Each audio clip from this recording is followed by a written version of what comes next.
blizzard or snowstorm, when temperatures drop below freezing, and you can't control the weather like I can with my stand weather report. You can only survive for about 3 hours without shelter from wind or moisture. So, 2 of the ways a person's body loses heat is being exposed to the elements and getting wet. So, inside of your car, you want to make sure that you have a shelter.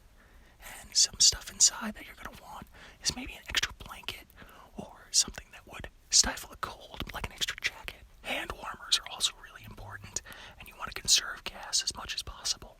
If, God forbid, you end up in a snowdrift, you want to make sure that the car's exhaust is dug out thoroughly and thusly to avoid carbon monoxide poisoning.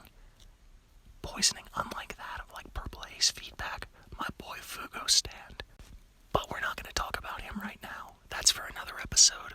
So if you're like me, you always have a big-ass water bottle of some kind. Snow does melt and it melts into water. Now, a person can survive for a long time without food, but water is vital. And if you can't create water out of moisture in the air with my stand, like I can, you're going to need water pretty quickly. So having a big old Camelback bottle or just some empty water bottles in the car is going to be vital to making sure that you have water on hand.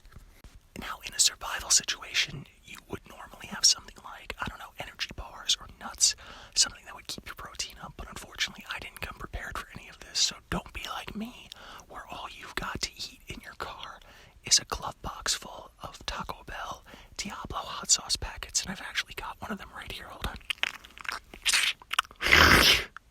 And, like, they don't really do it for me calorically, but if I eat like 30 or 40 of them, they might sustain me through the night to keep my stomach from growling, just from the sheer amount of preservatives and other things in there. So I don't recommend eating 40 Taco Bell Diablo hot sauce packets, which in all likelihood have been in here for a couple years now. I really haven't been to Taco Bell in a long time. If you want to survive after your car crashes into a snowdrift, make sure you do the following things. Dig out your exhaust first and foremost to avoid carbon monoxide poisoning. Make sure that you conserve gas and conserve body heat. Put on as many layers of clothing as possible to make sure that you stay warm.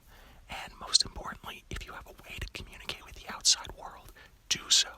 Cell phones, flare guns, flag down traffic. Just make sure that you stay safe